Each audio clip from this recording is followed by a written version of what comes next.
사람에게 보이려고 그들 앞에서 너희 의를 행하지 않도록 주의하라. 그리하지 아니하면 하늘에 계신 너희 아버지께 상을 받지 못하느니라. 그러므로 구제할 때 외식하는 자가 사람에게서 영광을 받으려고 회당과 거리에서 하는 것 같이 너희 앞에 나팔을 불지 말라. 진실로 너희에게 이르노니 그들은 자기 상을 이미 받았느니라. 너는 구제할 때에 오른손이 하는 것을 왼손이 모르게 하여 내 구제함을 은밀하게 하라. 은밀한 중에 보시는 너의 아버지께서 갚으시리라. 아멘. 오늘 우리 사순절 예배를 드리는데 사순절에 걸맞지 않은 노래 가사를 하나 먼저 소개해 드립니다. 가수 이연실이 불렀던 목로주점의 우리 2절 가사입니다.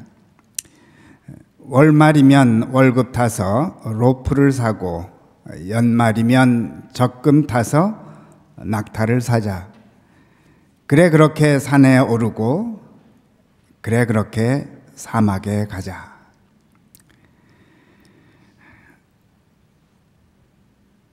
월급을 타서는 로프를 사고 적금을 타서는 낙타를 사자고 친구들에게 말하죠.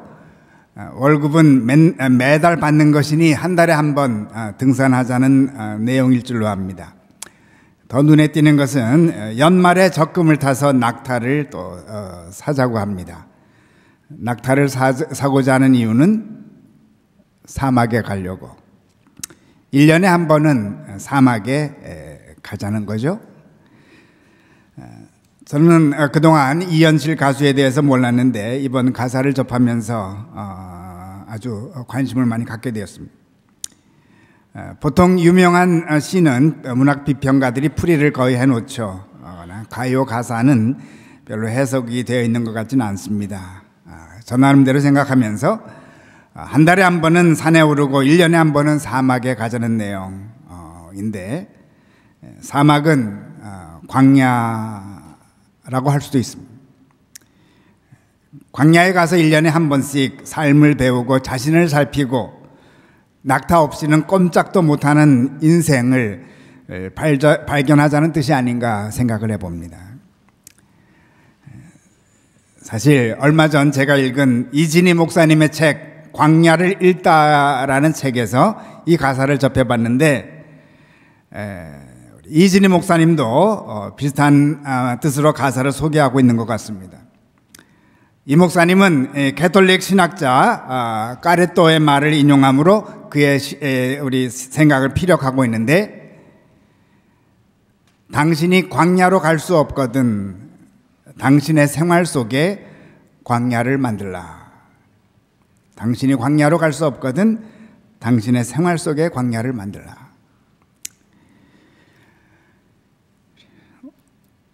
오늘 사순절 넷째 주일 예배로 드리죠. 사순절은 한마디로 광야로 갈 수 없는 사람들이 생활 속에 광야를 만드는 절기입니다. 믿음의 선조들이 1년에 40일은 생활 속에 광야를 만들기 위해서 만들어 놓은 전통이라고 할까요? 구체적으로 방법까지 세워놓았습니다.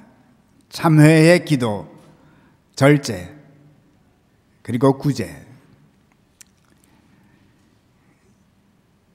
사순절이 절반 이상 지난 오늘 이런 설교를 드려서 좀 늦은 감이 없지 않나 생각이 되지만 앞으로 남은 3주간 이 세 가지를 행함으로 생활 속의 광야를 만들어 가시기 바랍니다.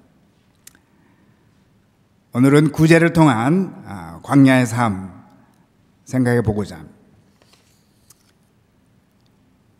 1절 말씀.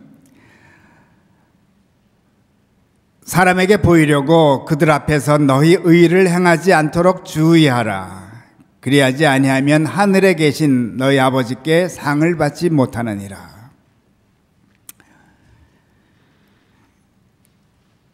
예수님 당신은 구제가 사람들에게 자기 의를 보이는 한 방편이 되어가고 있었던 것 같습니다. 그 다음 절에서 더욱 실감나게 말씀하시고 계시는데요. 2절 말씀 보면 그러므로 구제할 때 외식하는 자가 사람에게서 영광을 받으려고 회당과 거리에서 하는 것 같이 너희 앞에 나팔을 불지 말라. 진실로 너희에게 이르노니 그들은 자기 상을 이미 받았느니라. 이 당시 외식하는 사람들은 회당과 거리에서 자신들의 구제의 삶을 자랑하였던 것 같습니다. 구제가 자랑거리가 될 수 있었던 분명한 이유가 있었는데, 구약을 보면 계속 나오는 말씀이 고아와 과부와 나그네를 돌보라는 말씀입니다. 이웃을 구제하는 것이 하나의 의로운 삶의 기준이 되었던 시대였습니다. 그러다 보니 많은 사람들이 회당과 거리에서 구제를 하기 시작하였습니다. 자신의 의의를 보이려고.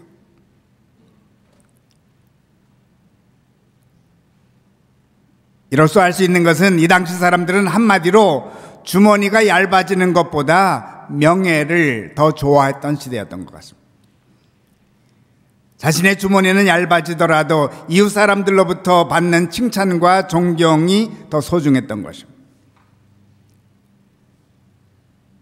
돈으로 사람들의 칭찬과 존경을 사는 것입니다. 그것까지는 좋은데 그 결과가 어떻게 되죠? 그들은 하나님 아버지의 상을 받지 못하게 된다고 주님은 말씀하십니다. 하나님으로부터 오는 칭찬과 존귀를 포기하는 자들이 되었다는 것입니다. 하나님께로부터 오는 칭찬과 상보다는 사람으로부터 오는 칭찬과 존경을 선택하는 사람들이 많았다는 것입니다.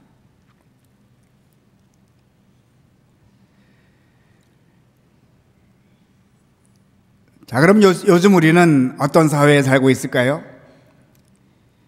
예수님 당시처럼 돈을 사람들의 칭찬과 존경과 맞바꾸는 시대일까요? 여러분은 어떻게 생각하십니까? 이웃에게 칭찬과 존경을 얻기 위해서 주머니가 얇아지는 것을 택하시겠습니까?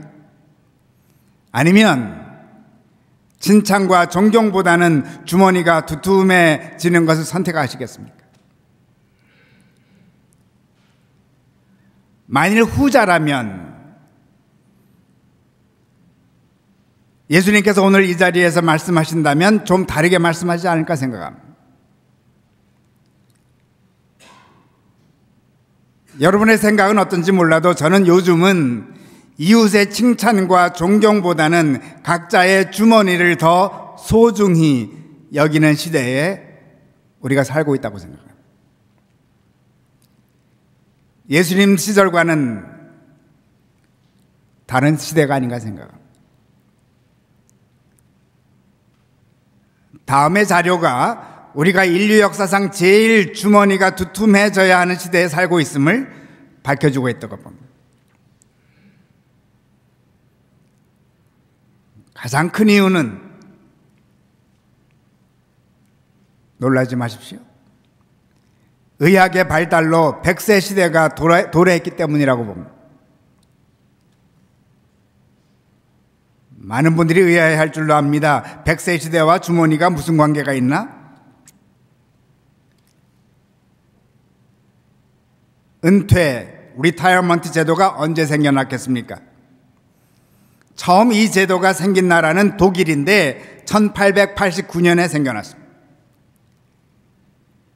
그 후로 서구 세계에 은퇴 제도가 도입됩니다. 초창기에는 연금 제도가 있지 않았는데 없어도 되는 이유가 있었습니다.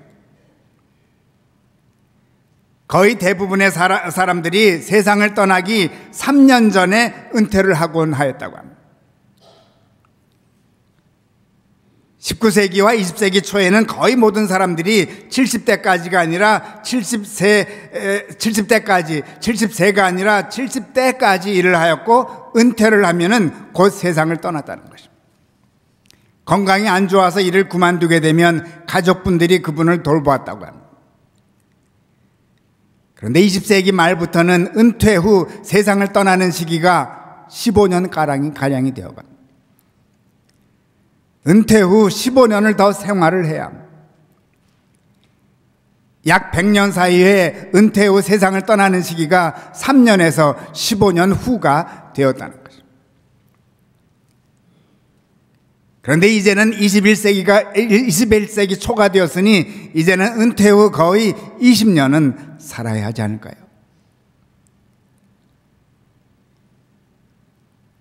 이 상황을 어느 부인이 다음과 같은 짧은 표현으로 속마음을 얘기합니다. Twice as much husband and half as much money.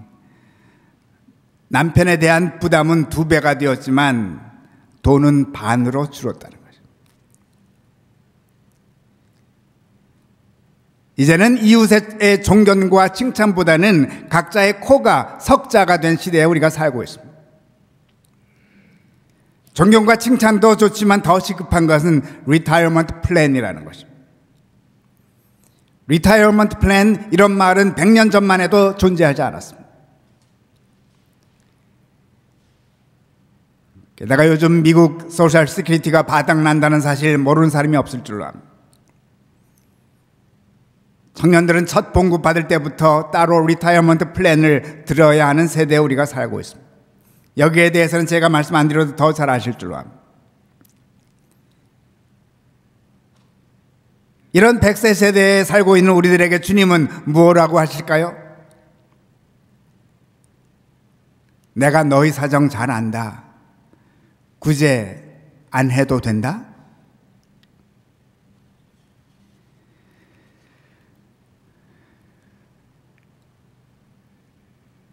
저는 그때 하셨던 본문에 적혀 있는 말씀 그대로 하시지 않을까 생각해 보았습니다. 3절 말씀. 너는 구제할 때에 오른손이 하는 것을 왼손이 모르게 하여.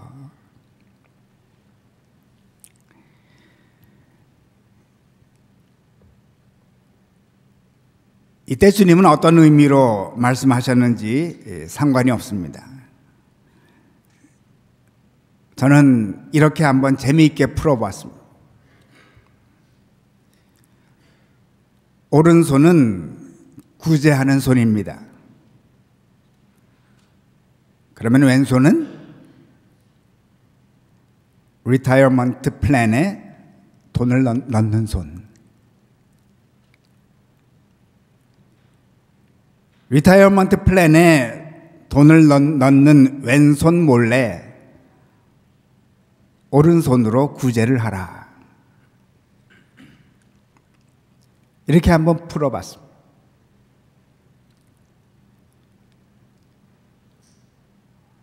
물론 쉬운 일은 아니죠. 할 수만 있으면 리타이어먼트 플랜에 돈을 넣어야 합니다. 그러나 그것 때문에 구제의 손길을 멈춰서는 안 됩니다. 왜 그러냐고요? 4절 말씀.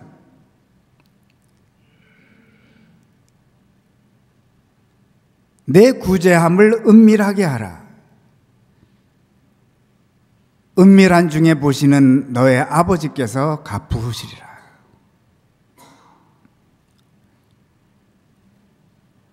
리타이어먼트 플랜 몰래 구제를 하라는 뜻이 아닐까요? 그러면 아버지께서 또 몰래 갚아주신다는 것입니다.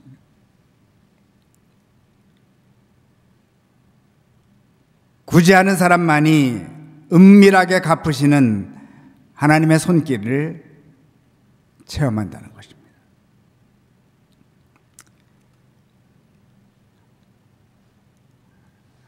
아니, 사실 4절 말씀이 주는 메시지는 한마디로 리타이어먼트 플랜보다 구제가 더 소중하다는 뜻이 아닐까요?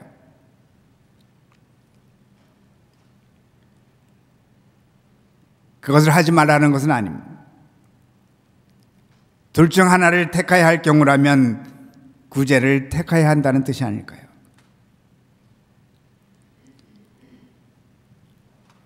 하나님의 은밀한 축복 안에서 이 땅의 축복도 그리고 하늘나라의 축복도 모두 포함이 되어 있기 때문입니다.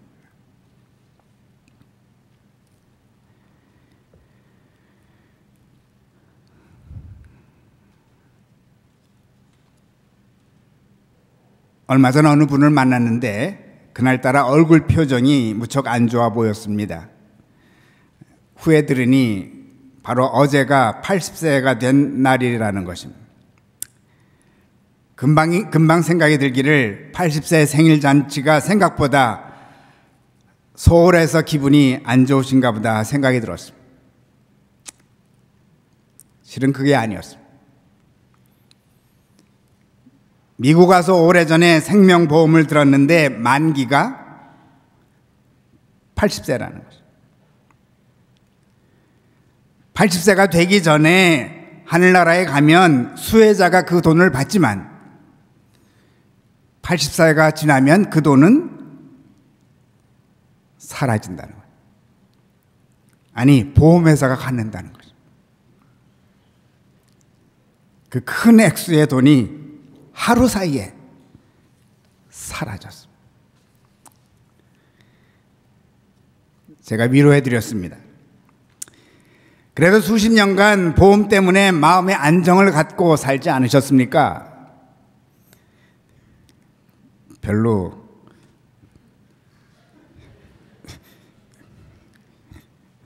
위로받는 것 같지 않았습니다. 자세히 설명 안 드려도 이와 반대되는 케이스도 있지 않을까요?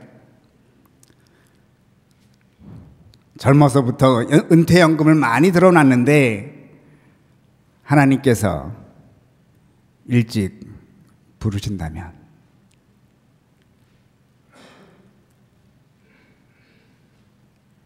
그럼 어떤 분들은 저에게 질문할지 모릅니다. 그럼 낸들 어떻게 하란 말입니까? 생명보험이나 리타이어먼트 플랜을 들지 말고 오직 구제만 하란 말입니까?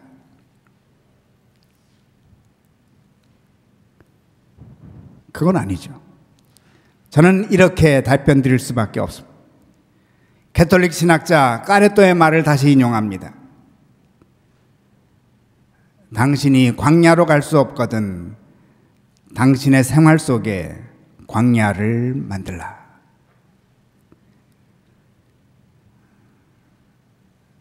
생활 속에 광야를 만드는 것입니다. 광야에서 하나님의 음성을 듣는 것입니다. 그리고 그 음성에 순종하는 것입니다.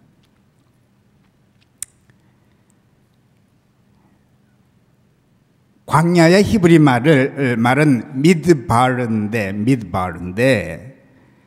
미드바르는 다바르라는 말하다라는 동사에서 나온 명사입니다. 광야와 말하다가 같은 어원이라는 겁니다. 왜?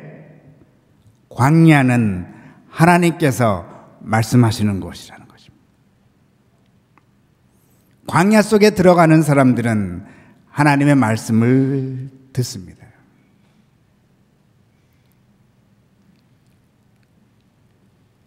그래서 까레토 신학자가 이렇게 말한 것이 아닐까요?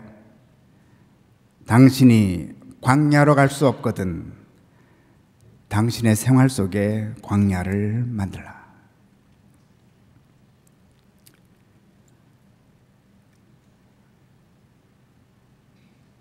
광야에서 살려면 무엇이 필요하죠? 이현실 가수가 뭐를 사라 그랬습니까? 적금을 타서 낙타를 사라. 낙타가 필요합니다. 낙타를 사야 합니다. 1년에 한 번쯤은 낙타를 타고 광야로 들어가야 합니다. 그런데 적금을 타서 낙타를 사는 것보다 더 좋은 방법이 있습니다. 스스로 낙타가 되는 것입니다.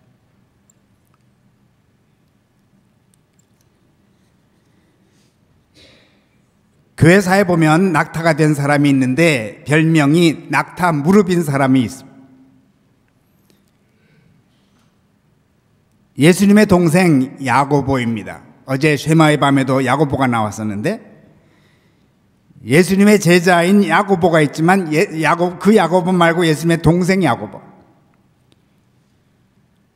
무릎을 꿇고 기도를 하도 많이 해서 낙타 무릎이 되었다는 거죠.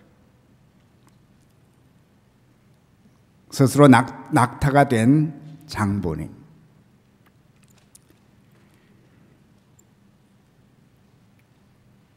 이 낙타 무릎의 소유자 야고보가 야고보서를 기록하죠. 야고보서는 예수님의 제자가 기록한 게 아니라 예수님의 동생 낙타 무릎의 소유자 야고보가 기록한 것입니다. 야고보서는 그 어느 성경책보다 행함과 함께하는 믿음을 강조합니다. 특히 구제를 강조합니다. 야고보서 2장 15절 16절 말씀을 보면 만일 형제나 자매가 헐벗고 일용할 양식이 없는데 너희 중엔 누구든지 그에게 이르되 평안히 가라, 덥게 하라, 배부르게 하라 하며 그 몸에 쓸 것을 주지 아니하면 무슨 유익이 있으리요.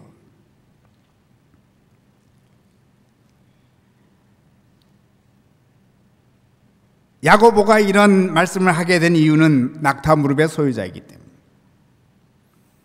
그는 먼저 무릎을 꿇었던 사람이기 때문입니다. 낙타 무릎이 되어갈 때 참된 구제를 하게 된다는 것입니다. 낙타 무릎이 되어간다는 것은 기도함과 더불어 하나님의 말씀을 듣는 자가 되었다는 것입니다. 하나님의 말씀을 듣는 자들은 참회의 사람이 됩니다. 참회의 사람들은 절제와 구제의 사람이 되어갑니다. 참회와 절제 그리고 구제, 이 세 가지는 서로 깊게 연관이 되어 있다는 것입니다. 육신의 정욕대로 살았던 삶을 참회할 때 절제를 결단하게 합니다. 물질적 욕심대로 살았던 삶을 참회할 때 구제의 삶을 결단하게 됩니다. 낙타 무릎의 소유자들은 절제와 구제의 사람이 되어갑니다. 그래서 은밀히 계시는 하나님으로부터 상을 받습니다.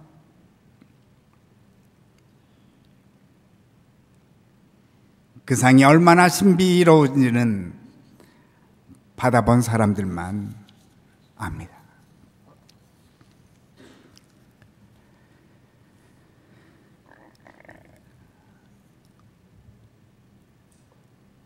아빌라의 성 테레사가 이런 표현을 하였습니다. 은밀한 기도 중에 거의 1시간이 지나도 Our Father 라는 말 한마디도 못 마친다고 합니다. 하나님 우리 아버지라는 말이 너무 감격스럽기 때문입니다.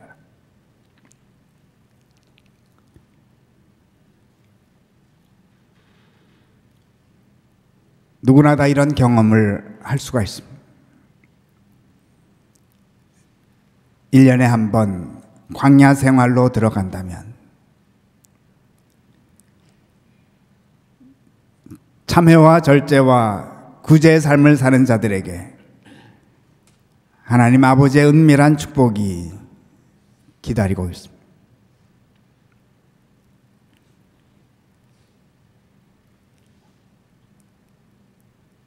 남은 3주간 말씀과 더불어 참회와 절제, 구제의 삶을 통하여 주님을 깊게 만나시게 되길 바랍니다. 하나님 아버지께 마음껏 상을 베푸실 수 있는 기회를 드려보십시다.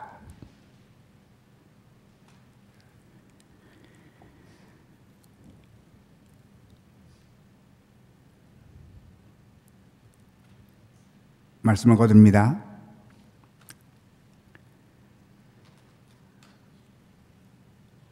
어느 신자가 수도승을 찾아와서 물었습니다. 하나님은 쉬지 말고 기도하라고 말씀하셨는데 어떻게 항상 기도할 수가 있겠습니까? 잠도 자지 말고 기도하란 말입니까? 저녁 식사 후 수도승은 밥 한 그릇을 만들어서 문 밖에 놔두었습니다. 그리고 말합니다. 나는 매일 저녁 밥 한 그릇을 문 밖에 놔둔다네. 그러면 가난한 자가 와서 그것을 가지고 가지. 그는 나를 위해 기도한다네. 내가 잠을 자는 동안.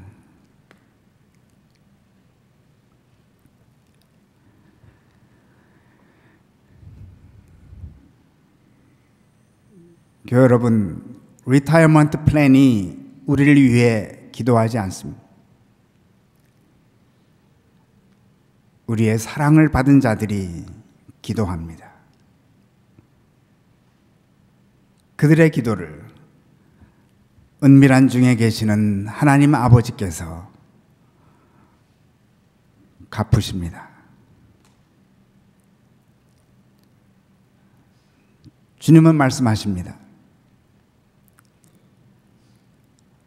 너는 구제할 때 오른손이 하는 것을 왼손이 모르게 하여 내 구제함을 은밀하게 하라. 은밀한 중에 보시는 너의 아버지께서 갚으시리라. 아멘.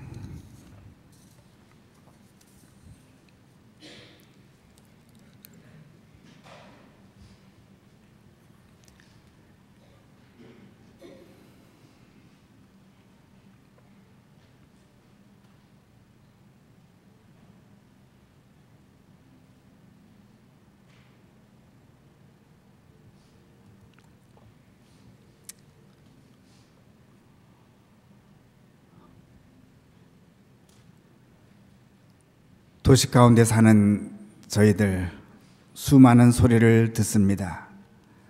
소셜 시큐리티가 무너져가고 은퇴 후 삶이 걱정이 되고 주님, 저희를 위해서 광야를 준비해 주셨음을 감사드립니다. 저희들 스스로 광야 생활을 할 수 있는 길을 예비해 두셨음을 감사드립니다. 남은 3주간 광야에 가서 주님의 음성을 듣게 도와주옵소서. 그리고 또한 절제와 구제의 삶을 통하여 하늘 창고를 열고 내려주시는 하나님의 은밀한 상을 바라볼 줄 아는 저희들 되게 도와주옵소서. 오른손이 하는 일을 왼손이 모르게 광야의 삶 가운데 잠기는 저희들의 삶 축복하소서. 예수 그리스도 이름 받들고 기도드리옵나이다. 아멘.